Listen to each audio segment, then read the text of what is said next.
Hi, I'm Casey Holdahl. This is Lamar Hurd. Today we're going to talk a little bit about the final moments of the 1977 championship game that resulted in the Portland Trail Blazers winning their first and so far only NBA championship. Which was more eventful, Case, than I think a lot of the casual fans who weren't following the Trailblazers. You know, Trailblazers fans know how that ended. Sure. But I don't know if just the casual fan understands how eventful that last 2 minutes was. They might not, and there wasn't a whole lot of scoring in it, but it was definitely a frenetic finish to that game. So let's go ahead and watch some of the tape here and see what we got going on.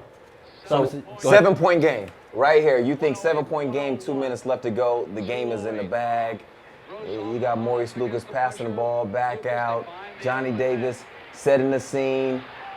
Bobby Gross out there, Bill Walton, Lionel Hollins taking their time, and here we go. Doug Collins flopping there on Bill Walton. Right. Exactly.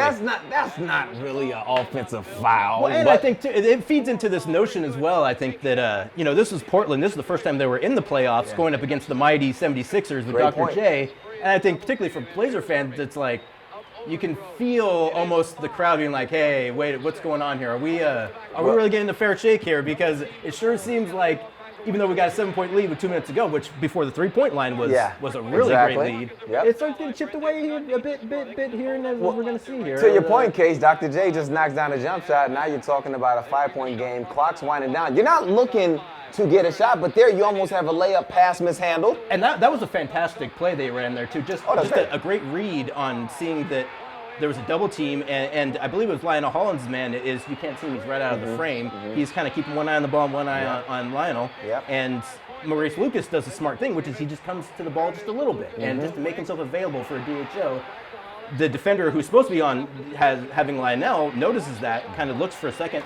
Lionel goes straight down the lane, and he's there. And even though they don't get a bucket out of it, it's a great late game read play when you're just trying to burn the clock. Without question, and you get another chance at it, run the clock down again, get a quality look, shot doesn't go, now there's a foul. Now you're sending them back to the line. All of a sudden, we got a 3-point game. 3-point game, and again, with the 3-point line, you're the Blazers, you're worried here, but they're still burning clock. They're still running clock. They're still. It really kind of speaks to this team as well, just the notion that they moved the ball so well, and they were one of those teams where I think when things start to click, you feel it a little bit as a team. And they were one of those teams that got on a run, and the ball movement and just kind of playing with one mind really kind of took hold for them, which is why I think they were able to look like, even though they didn't have a lot of a lead here, they still didn't really speed things up. They didn't really try to go out there and get buckets. Case, we got to bring this back. I need this rewinded real quick. This play right here, because you called the flop earlier that took place.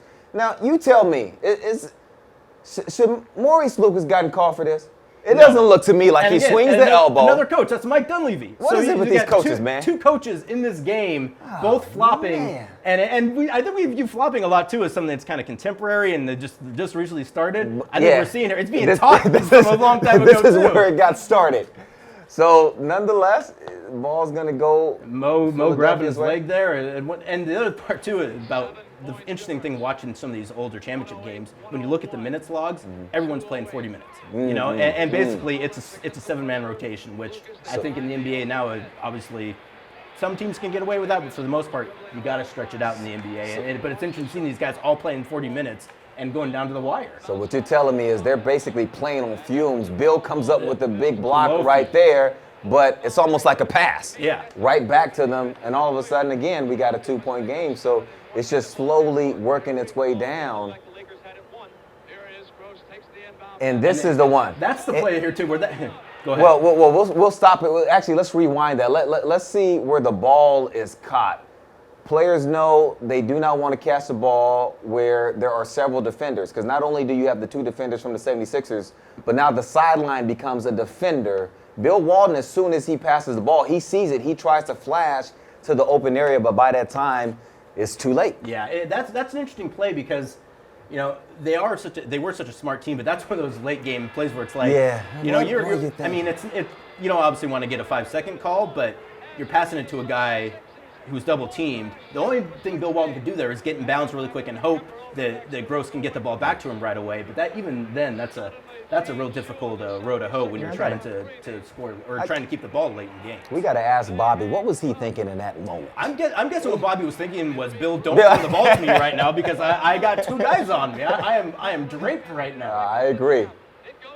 Oh boy, The Sixers win the jump. Oh, this is where it gets a little scary because that's the guy who the Sixers want shooting. He misses it, but they come down with it. And here, you almost have the game secured. And then almost have it secured. And so many missed mid-range shots in this game too. I know there's probably a lot of as the NBA goes more towards trying to be efficient and getting the highest quality shots. Granted, before three-point line didn't make as much of a difference, but a lot of mid-range shots in this game, particularly late, that I think if you looked at them today, you'd say, boy, these aren't necessarily shots you necessarily want to be taking in that situation. Well, you're previewing what's about to take place here. Yeah. Because Maurice Lucas pops out on the closeout, and can Philadelphia get much of a better shot in that situation than that? I mean, that's a shot that is probably made for them 8 out of 10 times. And it doesn't go, and the Blazers are able to come away with it. Get the championship. But we'll take a look. Let's go back even to before the ball is inbounded because, as you remember, the announcer was saying, "What is Maurice Lucas doing? Like, what is he doing?" doing? Yeah. You know, they have a shot wide open, and so now Luke is a little late on the closeout, and that's a quality shot. And, I mean, from the play before, Luke is grabbing his hamstring. He's probably a bit slow on the on the rotation at that point, and you're late in games and how about Bill? How about Bill knocking that ball out of there? So not even giving it a chance for a tip. Any play by the dollar bill.